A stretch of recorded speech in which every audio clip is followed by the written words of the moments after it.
On the day Francis's depressed stepsister attempted suicide for the 99th time.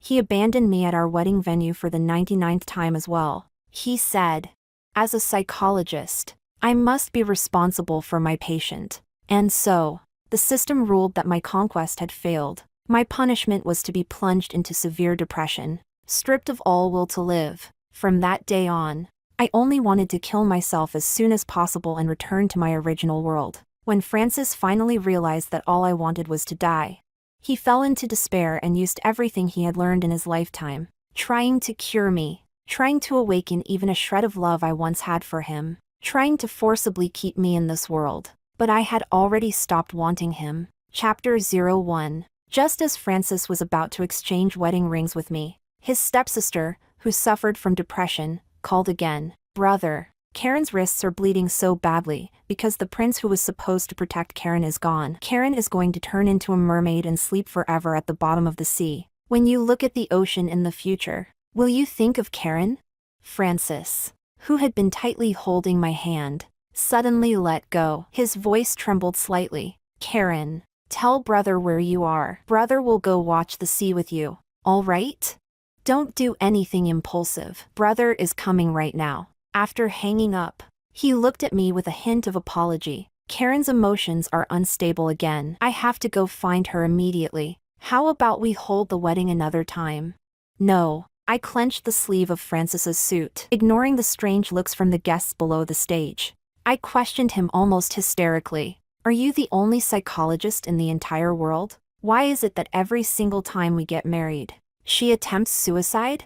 This is the 99th time she's done this. Francis, have you ever thought that maybe changing to a different psychologist would help Karen's treatment more? The depth in Francis's eyes instantly turned sharp. His handsome thin lips pressed into an unhappy straight line. His expression was so cold, as if I were the one being unreasonable. Karen was his reverse scale, untouchable, unspeakable, forbidden to offend. Chapter 02. I couldn't help but recall the first day I met Karen. She stole the handmade necklace Francis had made for me. Before I even had time to get angry, Francis stepped in front of her like a knight protecting a damsel and explained on her behalf. Karen developed kleptomania because of her depression. Don't blame her. I'll make you another one exactly the same. Since Karen likes this necklace, just give it to her. I opened my mouth, wanting to say that there were no two identical handmade necklaces in the world. I also wanted to say, then what if Karen likes you? Should I give you to her too? But in the end, I couldn't say anything at all. How could a normal person argue with someone who had depression? While Francis went upstairs to get antidepressants, Karen, whose brows and eyes resembled mine slightly, looked at me smugly and mocked me. You're just a low-quality substitute. Brother only found you because he couldn't cross that psychological barrier and couldn't bear to touch me. Brother studied psychology for me. In his heart, I will always come first. You'll never be able to compete with me. He. Her eyes curved as she smiled sweetly. Nothing like a person suffering from severe depression. Looking at Karen, I vaguely understood why Francis had fallen in love with me at first sight and pursued me relentlessly. I smiled politely and gently reminded her about boundaries. Of course, after all, you and Francis are siblings on the same household registration. As long as they were on the same household registration, as long as Francis's rigid, old-fashioned father was still alive, he would never allow them to develop a relationship beyond that of siblings. Back then, when Francis's father discovered the love letter Karen had secretly written to Francis,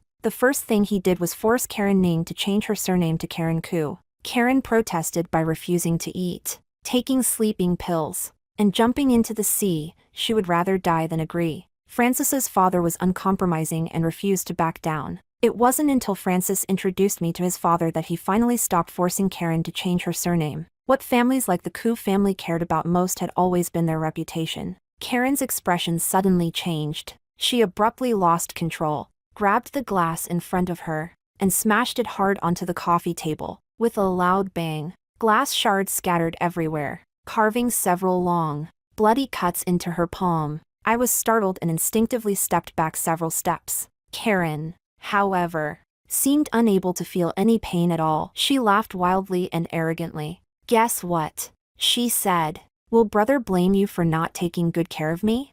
Chapter 03. The very next second, Frantic footsteps rang out. Francis rushed down from upstairs and slammed into me, knocking me hard to the ground. Why didn't you keep an eye on Karen? He quickly scooped Karen into his arms, carried her to the sofa with extreme care, tended to her wound, and, brows cold, eyes sharp, questioned me. Do you even know she has severe depression and could attempt suicide at any moment?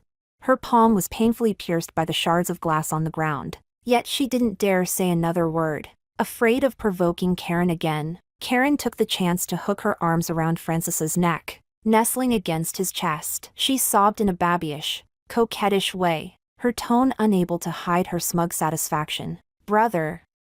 Karen really hurts. Francis sighed. When he looked down at her, his eyes were full of distress. After gently wiping the tears from her face, he turned his hand over to hold her injured one, and softly blew on the wound. Brother will blow on it and it won't hurt anymore. Karen is the best behaved. At that moment, Francis didn't even notice that I, on the floor, was bleeding heavily too. I kept comforting myself. Karen was sick, so it was only right that Francis paid more attention to her than to me. But later on, Karen was always Francis's first choice. Karen made a scene about suicide 99 times, and he abandoned me 99 times. In the freezing, silent deep mountains, in blizzards where the wind howled, on highways where traffic never stopped, outside lonely wastelands at midnight, at countless wedding venues. Because of Karen's depression, every time Francis left me to go to her, I never had the right to say no. This time, I truly didn't want to compromise anymore. No matter what Francis said, I clung to his sleeve and refused to let go. Because the system had repeatedly warned me last night, if Francis abandoned me for Karen one more time, it would count as a failed conquest. And then, I would be erased. To take the pressure off me and make me fight with everything I had to compete with Karen for Francis. The system even secretly told me that Karen's depression was an act. She would absolutely never kill herself. Francis looked anxious. Karen is my sister. I can't just ignore her. Besides, I'm a psychologist. I have to be responsible for my patient. We can hold the wedding any day. But if something happens to Karen today, I'll feel guilty for the rest of my life. I promise you, next time, I'll give you a perfect wedding. I shook my head, my voice rough and strained. Francis, if you leave this time, there won't be a next wedding for us. At last, Francis's patience ran out. He forcibly pried my fingers away, his handsome brows knitting slightly, his tone turning even colder. I will marry you, and I will save Karen. Those two things don't conflict. Why do you have to get stuck in your own head? This is a matter of life and death. Are you really going to keep being unreasonable?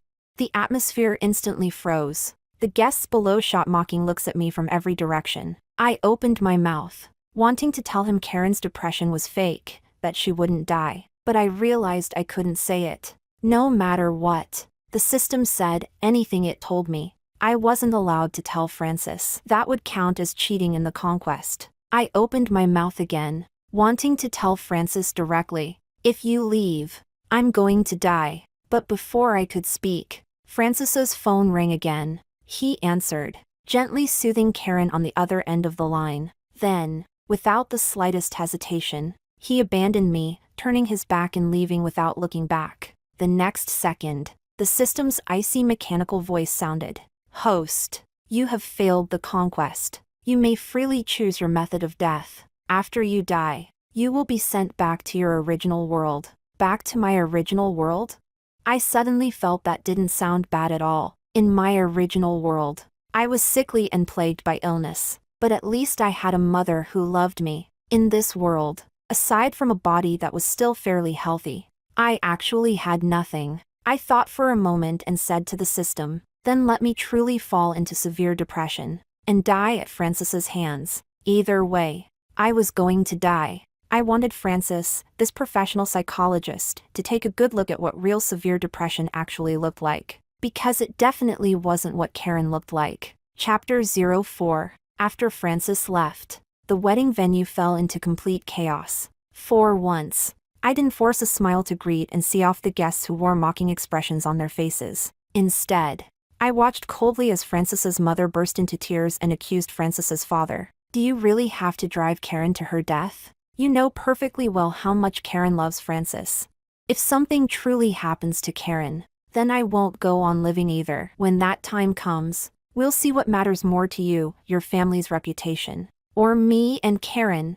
After saying that, she shot me a vicious glare and cursed harshly. "You shameless bitch." Then she turned away in anger and stormed off, as if I were the third party who had intruded into the relationship between Francis and Karen. But in reality, she was the mistress who clawed her way to the top, using every possible means to force Francis's mother to her death. Unfortunately, this was something the system secretly told me, and I still couldn't tell Francis. Otherwise, I truly want to see the look on his face if he ever finds out that the stepsister he had doted on since childhood is actually the daughter of the woman who killed his mother. Francis's father sighed and stepped forward, gently holding my hand. "You've been wronged. Karen's illness will get better one day. Endure it a little longer." I numbly pulled my hand back, nodded, and showed no emotion at all. The same words, Francis had said them to me countless times. Every time we argued because of Karen, he would always tell me to endure it a little longer and not argue with a patient. In the past, I would get angry, heartbroken, and desperate. But today, it seemed like I didn't care about any of it anymore. The system said that this was what severe depression was like. It strips away most normal human emotions, robs a person of all will to live, leaving only endless pain and a firm resolve toward death. I asked the system in confusion, but Karen's depression is so different from mine. Why can't Francis, as a professional psychologist, tell that she's pretending? The system was silent for a long time before replying. "How do you know Francis can't tell?" My breathing stalled. If Francis had already seen through the fact that Karen's depression was an act, then he was simply using depression as an excuse to indulge Karen without limits, to force me to make concession after concession, so that Karen could cross boundaries again and again without any restraint. Lies don't hurt, truth is the sharp blade. A dense, needle-like pain spread through my chest, pushing through the noisy, crowded throng. I stumbled home in a daze, after signing the body donation agreement and swallowing an entire bottle of sleeping pills. I numbly curled up under the covers and waited for death. Once I died, I could return to my original world and see my mother again. In fact, people who truly want to die always face death quietly, alone. How could they possibly make a spectacle of it everywhere, loudly announcing their wish to die, like Karen did? Chapter 05. In a hazy daze, the phone rang. I answered it. On the other end was Karen's sweet, coquettish voice. "Brother, what brand is your mattress? It's so comfortable." Heh. So Karen was in the bridal suite that belonged to Francis and me, sleeping on the wedding bed I hadn't even slept on yet. My stomach churned violently. "The mattress was bought by your sister-in-law." "I don't know the brand either." "Don't lie on it. Your sister-in-law hasn't slept on this bed yet. She'll be angry if she finds out." "Brother, then, have you slept with her?" Francis was silent for a long time before answering honestly. "No." Karen knew it. "Brother doesn't love that cheap woman who clings to you and won't let go at all. If brother really loved her, how could you possibly hold back for so long without touching her?" In a daze, I recalled how Francis and I had shared many moments of passion, yet every time we were about to cross the final line, Francis would always gasp, push me away, stroke my hair, and say he wanted to save the most precious memory for our wedding night. I once thought that was his way of cherishing me. I never imagined that he was keeping himself pure for Karen. Disgust rose in my throat as I was about to hang up. The next second, the sounds of kissing and soft panting came through the phone. Karen's voice, thick with desire, became broken and unsteady. "Brother, please don't push Karen away again. If you do, Karen will really be so sad that my depression will flare up and I'll want to jump off a building." Francis's originally cool voice turned hoarse. "Karen, I'm getting married. I can only be your brother. Do you understand? Brother, stop lying to yourself. Your bridal suite is clearly decorated entirely according to Karen's preferences." Because of the decoration of the bridal suite, Francis and I had fought countless times. Our aesthetics were worlds apart, and every argument nearly ended in a breakup. In the end, exhausted from fighting, I compromised and let Francis decorate it according to his preferences. Only now did I realize he had decorated it according to Karen's preferences. "Brother, Do you dare put your hand on Karen's chest and swear that you've never had improper thoughts about Karen? As long as you dare to swear, Karen promises she'll never cling to you again from now on. After saying that, Karen took a deep breath, waiting with absolute confidence for Frances's answer. And on this end of the line, I was waiting quietly as well. I wanted to know, after 5 years together, had Frances always been treating me as Karen's substitute? What I got was a long, drawn-out silence, the last shred of hope in my heart quietly shattered. So it turned out that all those moments I once thought were beautiful really had just been my own wishful thinking. In the end, Karen's blatant seduction broke the silence again. Let Karen be brother's first woman, okay? Karen really wants to see what brother looks like when he's truly moved. Frances resisted weakly. Don't mess around. This is my wedding room. Karen pouted sweetly. Isn't that even more exciting? Listening to their extremely intimate sounds, my mind became a tangled mess. I couldn't help but imagine, on all those nights when Frances abandoned me, what exactly had he and Karen been doing? Unable to control myself, I retched. I didn't know if it was just my imagination, but I heard Karen let out an extremely smug little laugh. As if she were showing off, she had beaten me once again. The next moment, Frances's panicked voice came through. Rowena, listen to me. Things aren't what you think. I let out a desperate, cold laugh. Then what are they? It's a long story. Wait for me. I'll come find you right now and explain. Get lost. Don't disgust me. Before he could say anything else, I used the last of my strength to hang up, then blocked him. My limbs gradually grew cold. My eyelids became heavy. I sank into a vast, chaotic darkness. I seemed to see my mother, just like when I was little, wearing a slightly yellowed apron, speaking in a soft, gentle Wu dialect, standing at the entrance of an alley with white walls and black tiles, waving to me as I played with mud. Good girl, come home now, wash your hands and get ready to eat. At the very last moment before I completely lost consciousness, I heard a series of urgent knocks on the door. Rowena, open the door. I really can give you a reasonable explanation. It was Frances's voice. What a pity. It was already too late. I was going to die, driven into severe depression by him and Karen, committing suicide right in front of him, a professional psychologist. When he thinks of me in the future, will he regret it? Will he feel guilty? Chapter 06. The smell of disinfectant lingered around my nose. Warmth spread across my palm, my hand seemed to be tightly wrapped in my mother's warm grasp. I struggled to open my eyes. If I opened my eyes, I would be able to see Mom. But the next second, what I saw was Frances, sitting by my hospital bed, tightly holding my hand, asleep with his arm propped up. He had grown much thinner. His jawline looked sharper than before, yet that only made him appear even more handsome. A simple, well-fitted white shirt clung lightly to him, accentuating his broad shoulders, narrow waist, and tall frame. At the slightly open collar, his collarbones stood out clearly. I had fallen for that handsome face of his countless times before, but now, all I felt was overwhelming disgust. I irritably pulled my hand back. Frances jolted awake. The next moment, my vision darkened as he tightly pulled me into his arms. Rowena, you're finally awake. His disordered breathing brushed against my neck, his voice trembling and hoarse. Why were you so foolish? Why wouldn't you listen to my explanation? He was too close. The cold pine scent unique to his body overwhelmed my senses. Mixed within that cold pine was a faint, lingering fragrance of gardenia. It was Karen's scent. Nausea surged through me. I pressed both hands against his chest and shoved him away with force. Get lost. Perhaps because I had slept for too long, my voice came out extremely hoarse and unpleasant. Frances's breathing hitched. For a long moment, he didn't come any closer. He looked at me with guilt. What I feel for Karen is only a sense of responsibility, a brother to his sister, a doctor to his patient. I only lied because I had no choice. Just to stabilize her emotions. Karen didn't mean to provoke you either. Patients with depression often can't control their emotions or behavior. If you're angry, be angry at me. Don't blame Karen, all right?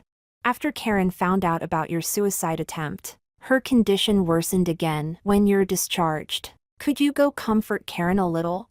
Before he could finish, I grabbed the pillow behind me and hurled it at him viciously. Screaming hysterically, You and Karen. You two lunatics. Can do whatever the hell you want. What does that have to do with me? But who do you think you are to stop me from dying? Who do you think you are to stop me from going home to see my mom?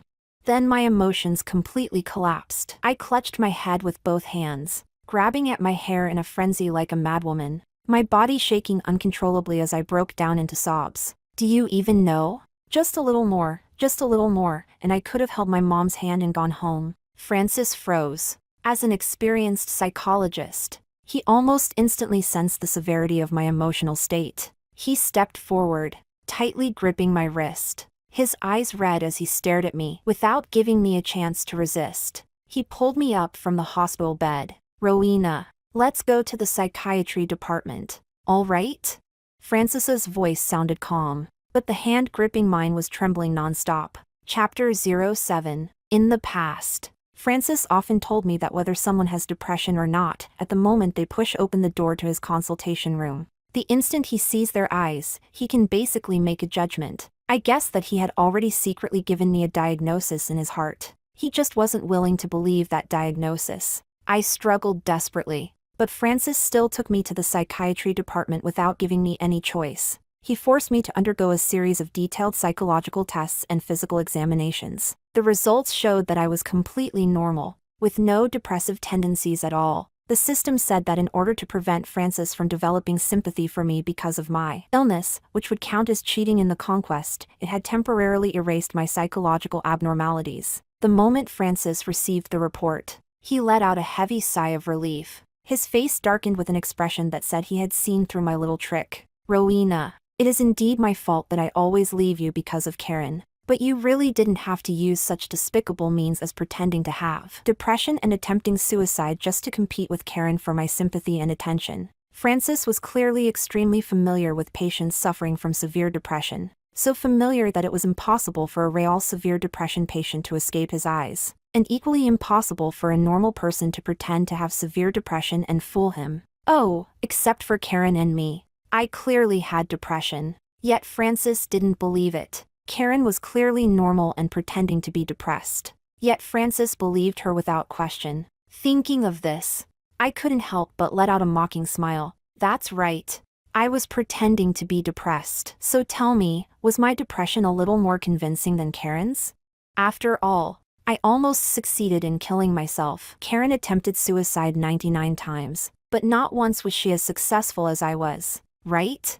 Perhaps sensing the sarcasm I directed at Karen, Francis frowned. Karen is my sister. There's no need for you to be jealous and compete with her. I don't know how things are where you city people come from, but I've never seen siblings who kiss. How can your thoughts be so filthy? I simply never. Francis spoke with displeasure and was about to argue with me, but before he could finish, his phone rang. I saw the caller ID, it was Karen, but the voice on the other end wasn't Karen's. It was a vicious, menacing male voice. Francis, your sister is in our hands. If you don't get here within 10 minutes, we'll kill her. Then came Karen's soft, trembling sobs. Brother, Karen is so scared. Karen's prince will definitely come save Karen, right? Before she could finish speaking, the call was abruptly cut off. A trace of hesitation flashed through Francis's eyes, but it was quickly overwhelmed by worry. Rowena, I have to go save Karen. This is something I owe her. I'll come see you tomorrow. The system told me that this kidnapping had been planned by Karen. If this time I could persuade Francis to stay, it would allow me to continue living in this world. But I had no desire at all to keep Francis. I only replied coldly, "Oh, I didn't believe that such a clumsy kidnapping act could possibly fool Francis. He simply had a habit of indulging Karen without any bottom line." Yet after hearing my response, Francis's footsteps stopped, his handsome brows furrowed slightly, a hint of displeasure flashing across his face. You're still angry, aren't you? Karen's been kidnapped. Why are you still competing with her? Afraid he might stay and continue arguing with me, delaying my suicide. I hurriedly assured him, I won't compete anymore. I won't ever compete again. Francis froze for a moment, then grew even more irritated. You should know, playing hard to get doesn't work on me. With that, he slammed the door shut heavily, his footsteps fading away. What a strange man. Before, When I didn't let him go to Karen, he got angry. Now that I was urging him to hurry and go to Karen, he was still angry. But I didn't have time to care about him anymore. I needed to hurry home. After scanning the empty hospital room, I stood up and walked toward the only window in the room. Outside the window stood a large tree, all its leaves fallen, leaving only bare, naked branches, gray and lifeless, just like my life, about to wither away. I watched as Francis's black Bentley drove out through the hospital gates. Taking a deep breath, I closed my eyes, climbed over the window, and leapt down, unwilling to stay in this world for even one more minute. Suddenly, the sensation of falling came to an abrupt halt. A powerful arm yanked me back. A white cloth was pressed over my mouth and nose. My vision went black. I lost consciousness. Chapter 08. When I opened my eyes again, Karen and I were tied up inside an abandoned factory. 2 kidnappers each held a knife to our necks. Karen still wasn't satisfied with playing her kidnapping drama with Francis. She even had to drag me in as a witness to their so-called love. She was seriously sick in the head. Francis stood opposite us, looking somewhat exhausted. You can name any price you want. Let Karen and Rowena go. It seemed he had already sensed something was off about this kidnapping. One of the kidnappers let out a cold snort. You can only choose one. We'll keep the other as a hostage. Once 50 million is transferred, we'll release the second one. Karen cried weakly, her voice shattered and pitiful. Brother, save Karen. Francis's hesitant gaze shifted back and forth between Karen and me. I didn't know what there was for him to hesitate over. He was obviously going to choose Karen in the end, perhaps feeling that Francis had hesitated for too long. Karen coughed lightly twice while crying. As if receiving a signal, the kidnapper suddenly applied more force. A sharp pain shot through me as the blade sliced a thin line across my neck. I turned to look at Karen. The knife at her throat barely left a red mark. Yet Karen immediately began trembling violently. Brother, Karen is so scared. Karen doesn't want to be kidnapped by bad people again like when I was 7. The look in Francis's eyes softened with obvious pain. Even though he knew this kidnapping was fake, he still couldn't bear for Karen to suffer even the slightest harm. Once again, he looked at me with guilt. Rowena, Karen is physically weak and has depression. She really isn't suitable to be left behind as a hostage. I know you've always been strong. Before he could finish speaking, the kidnappers impatiently untied Karen. As she passed by me, she let out an extremely smug, quiet laugh. It's such a pity you swallowed so many sleeping pills and still didn't die. But even if you copy Karen and try to commit suicide, it's useless. Didn't Karen tell you already? In Brother's heart, the number one will always be Karen. Her voice was light, but the malice in it was heavy. It was as if she couldn't wait for me to die right in front of her. Then, like an injured little rabbit, she darted straight into Francis's arms. Her trembling, delicate appearance was irresistibly pitiful. Francis held her with heartache, then tried to comfort me. Rowena, wait for me. I'll definitely save you. I looked at him calmly. No need. I struggled with all my strength. Perhaps because the kidnapping drama was already over, and the kidnappers Karen had hired didn't know what I was trying to pull, and didn't dare be too rough with me, I managed to snatch the knife from their hands. Karen turned pale with fright and shrank deeper into Francis's arms. Francis's expression changed. Instinctively, he turned sideways to shield her. Karen was just being playful. There's no need for you to hurt her. So he really did know this kidnapping was fake. I laughed and laughed, until tears streamed down my face. Then, under his guarded gaze, I resolutely raised the knife and slashed it across my own neck. Once I died, I could go home and see Mom. I wondered how Mom had been doing during the 5 years I'd been in a coma. Had she been running herself ragged day and night for my severe illness, growing much older because of it? The system said that because Mom had never signed the papers to give up on saving me, I was able to return to my original world after failing the conquest. ICU treatment was so expensive, how many buns would Mom have to sell? Waking up before dawn and working until late at night, just to keep my treatment going?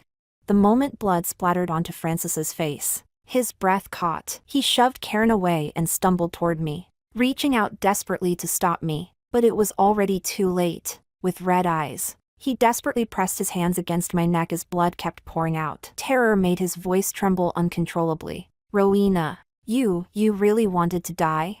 You don't want me anymore?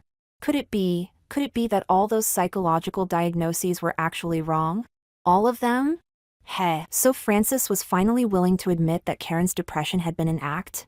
My vision went black. I completely lost consciousness. Chapter 09. When I woke up again.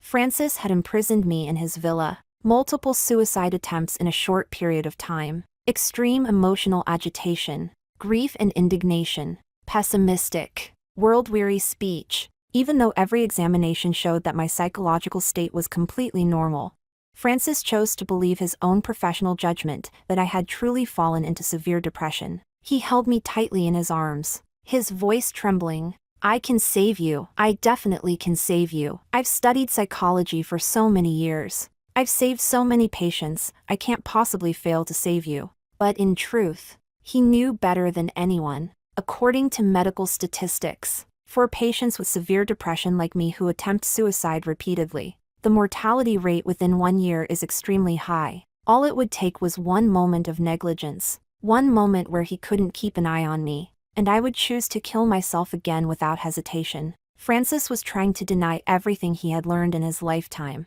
trying to save me, afraid I might find another chance to commit suicide. He wouldn't let me do anything, and wouldn't allow me to touch anything. He fed me, brushed my teeth for me, washed my face for me. Even when I showered or went to the bathroom, he would stand guard at the door, staring at me without blinking. At night, when we slept, I wouldn't allow him on the bed, so he slept crouched beside it. At 1 meter 88 tall, with long arms and long legs, he curled himself into a tight ball, clinging to the edge of the bed like a dog. As long as I moved even slightly, he would spring up from the bedside, instantly alert. During the day, Francis's favorite thing to do was to silently hold me while listening to me hysterically curse him to die a horrible death. When I was finally too exhausted to keep yelling, he would rest his sharply defined jaw against the top of my head. Rowena, as long as you promise me you'll live properly, you can curse me however you want. The fact that you're still willing to curse me means you still care about me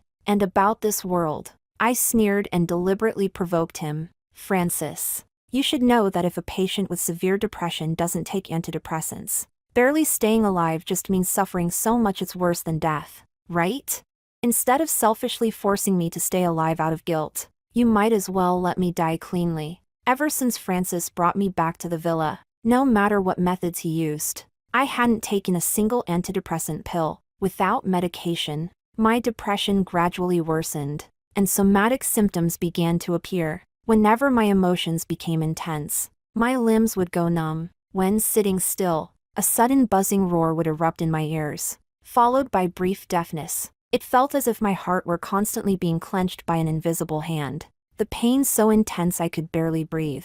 I also developed extremely severe anorexia and sleep disorders, often going an entire day without eating a single grain of food, or staring blankly at the ceiling all night, unable to fall asleep.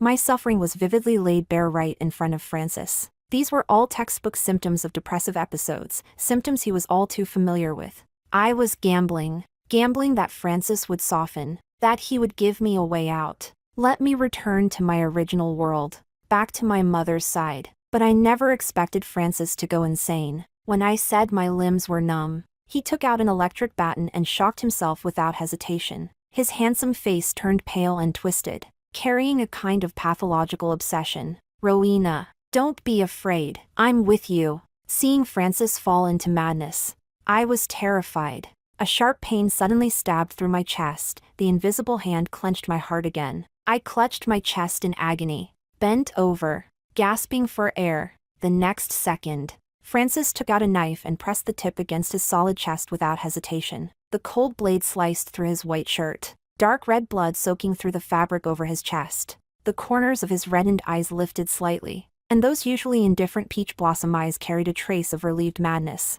Rowena, now I can truly share your pain again. The blood continuously pouring from his chest stained my hands red. That warm, slick sensation sent chills through me. As the blade sank deeper and deeper, he trembled uncontrollably in pain, his body convulsing. Francis, you're insane. Francis stared at me with reddened eyes, his thin lips curling into a sinister smile. Rowena, from now on, Whenever you're in pain, I have to hurt even more than you, only then can I atone. Only then can you forgive me. I immediately realized what he was doing. He was using self-harm as a form of moral coercion, forcing me to forgive him, just like before, when he used depression as moral blackmail to force me to give way to Karen. As a psychologist, he knew far too well how to manipulate people's hearts. I pulled my hand back and looked at him coldly. Francis, don't delude yourself into thinking a self-inflicted injury will make me forgive you. You're not worthy.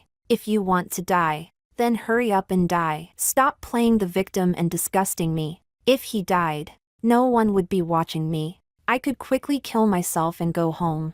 I'd be more than happy about that. Chapter 10. Perhaps my indifference cut deeper than he expected. Francis froze for a moment, then forcefully pulled the knife out of his chest and flung it aside. The blade hit the floor with a crisp clang. Then, suddenly, he grabbed the back of my head and bit down hard on my lips. Rowena, how can you be so unmoved when I'm hurt like this? How can you just stop loving me? What right do you have?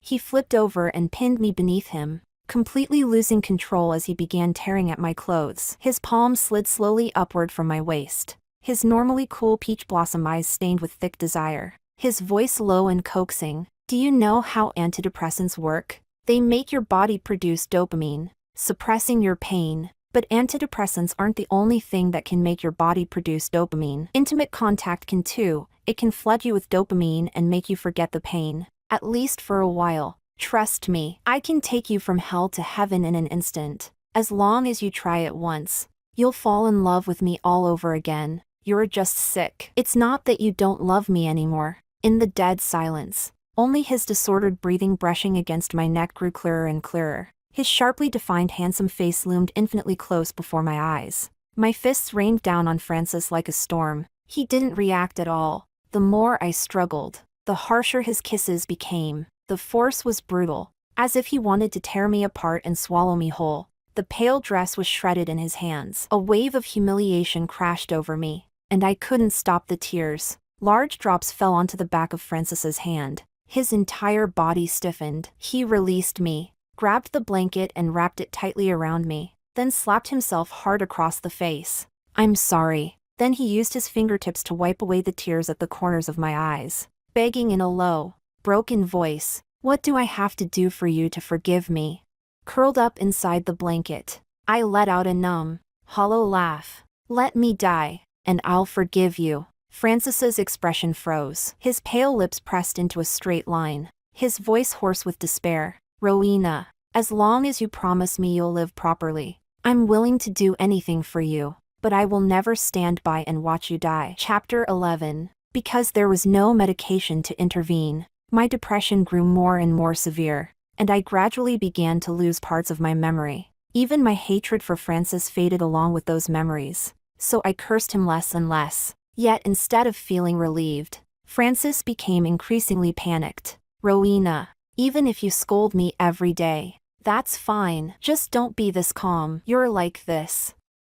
I'm really scared. I looked at him in confusion. I wanted to curse him, but I didn't know where to start, because I couldn't clearly remember what had happened between us. I only remembered that he had made me live in unbearable pain, a life worse than death. Francis began digging out videos he had recorded when we were together, trying to lead me back into remembering the beautiful past we once shared. We went hiking together, bungee jumping together, watched the sea together, lay on vast grasslands together waiting for sunrise. These videos were all different, yet they shared one thing in common. At the end of many of them, only I remained, talking to the camera in a low, lonely voice. Francis left me again to go find Karen. When will Francis finally turn back and see that I need him too? I'm also very scared, walking alone from the deep mountains back to the city in the middle of the night. So it turned out, my depression had never come out of nowhere. Francis fumbled and hurriedly turned off the television. I looked at him calmly, grabbed the remote, and played the next video. It was footage from his home's security cameras. Francis visibly relaxed and didn't stop me. Perhaps he thought that inside his own home, he would never abandon me. In the surveillance footage, Karen's smug smile lifted. You're just my low-quality substitute. Brother only found you because he couldn't cross that psychological barrier and couldn't bear to touch me. Brother studied psychology for me. In his heart, I will always come first. You'll never beat me. He. At the end of the footage, Francis was holding Karen, gently comforting her, and I had been knocked to the ground by him. Glass shards scattered everywhere, slicing into my palms until blood flowed freely. No one cared. A tidal wave of memories crashed into me. My hands and feet went cold, sweat breaking out as I vomited uncontrollably, purely from a physical reaction. These videos didn't bring back any beautiful memories. They only dragged me into even deeper pain. I turned off the television myself. The room fell into a deathly silence. Francis brushed his fingers over the scars on my palm and asked in a trembling voice. His head lowered. Rowena, that day, did it hurt?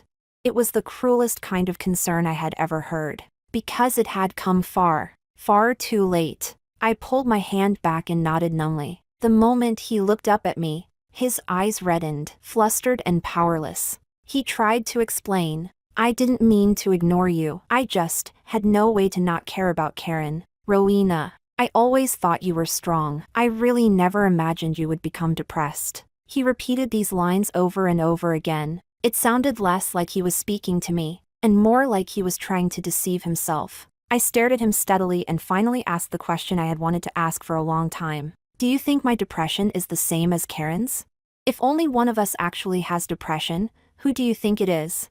Francis slowly closed his eyes. After a long while, he opened them again. When he looked at me, his eyes were filled with sorrow. But I can't take that risk. Karen is my only sister. I owe her so much that I must repay. But I can promise you this, I truly have not the slightest romantic feelings toward her. Heh. So it turned out he knew all along that Karen's depression was very likely an act. But he didn't dare take the risk. So he could only keep betraying me, again and again. As I recalled those countless moments of being abandoned, a bone-deep chill suddenly swept through me. I crouched down, unable to stop myself from trembling. Francis reached out, wanting to touch my head, but his hands stopped in midair. His voice shook. Because of Karen's illness. Between you and Karen, I always chose to favor her in the past. But I didn't know my favoritism would hurt you this deeply. Would indulge Karen to the point of... He paused for a long time before forcing the words out with extreme difficulty. Malice. Then Francis took a deep breath and made what he seemed to think was a major decision. Rowena, you were subjected to too much stimulation, so you developed a self-protection mechanism, trying to escape everything through forgetting and death. And the source of that stimulation is Karen. I'll make Karen come apologize to you. I'll also personally choose a political marriage partner for her. I promise you, she will never interfere in our lives again. I had longed for this promise from Francis countless times. Now that I finally had it, I didn't want it at all. All I wanted was for him to let me go. Let me die. Let me return to my original world. Francis, I don't care about Karen's apology at all. And I don't care whether she gets married or not. The most important thing is, there is no possible future for you and me. Francis, however, stubbornly called Karen over. He pressed her down and forced her to apologize to me. Naturally, Karen refused. She cried and played the victim, looking at me with venomous hatred. Brother, when you were 9 years old, if it weren't for me being kidnapped by human traffickers while trying to save you, the one with depression should have been you. Do you know how much I suffered in that mountain village? If I hadn't risked my life to escape, that's what you owe me. I've been repaying it all this time. What else do you want me to do before my debt is cleared? I'd rather it had been me who was taken back then. Francis clutched his head with both hands, staring at her in collapse. But Rowena doesn't owe you anything, he said hoarsely. It was my repeated indulgence without limits, and your repeated provocations, that pushed Rowena into severe depression. Just apologize to Rowena, just apologize. I won't hold it against you. We'll still be family afterward, all right? Apologize? Karen let out a cold laugh. Why should I apologize? Depression? I think it's all fake. Isn't she just deliberately seducing you through suicide? I can commit suicide too. Who can't? Francis rubbed his brow impatiently, his eyes turning cold as he looked at her. You've attempted suicide 99 times already. Haven't you made enough trouble? Karen wiped away her tears, shoved Francis aside, and ran up to the top floor of the villa. Francis instinctively took a step after her, then stopped. He bent down, took my hand, and murmured, "Let her think things through properly. Rowena, I will never abandon you for Karen again." I pulled my hand back and turned my head away, not wanting to look at him. The next second, a figure fell past the massive floor-to-ceiling window in front of me. Karen really committed suicide. With a dull thud, she fell from the rooftop on the 5th floor onto the ground below the villa. When Francis rushed out and gathered Karen into his arms, she laughed wildly, her eyes crazed. "Brother, I want you to owe me for the rest of your life an unpayable debt. I will never marry anyone else." Chapter 12. Before Francis sent Karen to the hospital, he gathered up everything in the villa that could be used to end my life, and sealed all the doors and windows shut. But what he never could have imagined was that even though I couldn't get out from the inside, Karen's mother would come in from the outside to find me. She brought 4 or 5 bodyguards with her. The way she looked at me was filled with vicious hatred. "It was you. You're the one who almost got Karen killed. You shameless homewrecker." Francis and Karen grew up together as childhood sweethearts. How could you have the heart to destroy them? As she spoke, she raised her hand to slap me. I reacted quickly, dodging to the side and swinging backhandedly, slapping her across the face. Smack! A clear handprint instantly appeared on Karen's mother's cheek. I sneered and cursed coldly. Only a mistress would raise a daughter as shameless as Karen. Only a mistress sees everyone else as a mistress. She covered her face, then turned toward the bodyguards behind her, grinding her teeth. "Hold her down." The bodyguards rushed forward and pinned me into a corner against the wall. Karen's mother reached into her Hermes bag and pulled out a syringe, stabbing it straight into my neck. She laughed wantonly. "Mistress?" Many years ago, Francis's mother said the same thing, called me a shameless mistress. Guess how that ended for her? Once this injection goes in, you'll suffer intensely and die within 1 minute. Even if a forensic autopsy is done, nothing abnormal will be found. You'll end up just like Francis's mother, ruled as a sudden cardiac death. The dead aren't qualified to compete with the living. I collapsed to the ground in agony, as my breathing gradually faded. Karen's mother left in satisfaction, taking the bodyguards with her. But what she didn't know was, in order to monitor me, Francis had installed countless hidden surveillance cameras throughout the villa. Chapter 13. After Karen was sent into the operating room, Francis saw that scene on the surveillance footage. He rushed home like a madman, but it was already too late. What awaited him was only Rowena's cold, lifeless body. He knelt in front of her corpse, slapping himself over and over again. In his muddled mind, only one thought remained: revenge. He staggered back to the hospital. He was going to make Karen suffer a fate worse than death. Karen had just woken up from anesthesia after surgery. As usual, she clung to Francis's arm and coquettishly acted cute. "Brother." Karen's legs hurt so much. "Brother, blow on them for me." Francis stared at her with a dark, heavy gaze. But Karen still hadn't realized the gravity of the situation. "Brother, Karen broke both her legs for you. If you don't marry Karen, no one else will want Karen." Before she could finish speaking, Francis's furious voice rang through the ward. Each word enunciated clearly. "Karen, you and your mother are shameless bitches." Karen's eyes widened in disbelief. Francis had never spoken to her in such a harsh tone, and he had always liked her mother. Shock, rage, and guilt twisted across Francis's face. He yanked Karen down onto the floor and clamped his hands around her throat. Karen struggled desperately, but Francis was like a beast that had lost all reason. If the doctor on rounds hadn't arrived in time, Karen would have been strangled to death on the spot. Francis had used too much force. Karen's freshly operated legs touched the filthy hospital floor, causing severe infection and festering. In the end, both legs had to be amputated.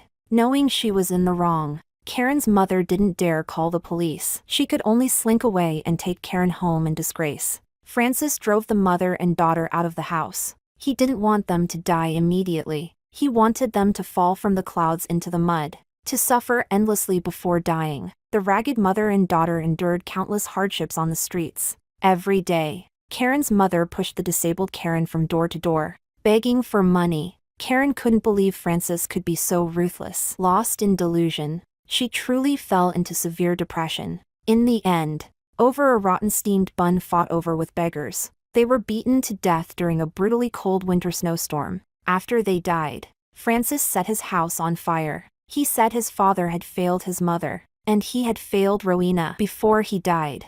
The system asked Francis whether he wanted to leave all of his family's inheritance to Rowena. Hearing Rowena's name again, Francis could barely breathe. In the scorching flames, he told the system, word by word, to pass on a message to his Rowena. If there were another chance to meet again, he would never fail her. By then, I had already been home for a long time. As compensation, the system erased the illness from my body. I recovered completely from my severe illness and was at home with my mother, watching TV and eating a steaming hot meal, when my bank card suddenly received a massive transfer of $1 billion. The system told me that it was the inheritance Francis had left for me. I asked the system in confusion, weren't the currencies of that world and this world incompatible?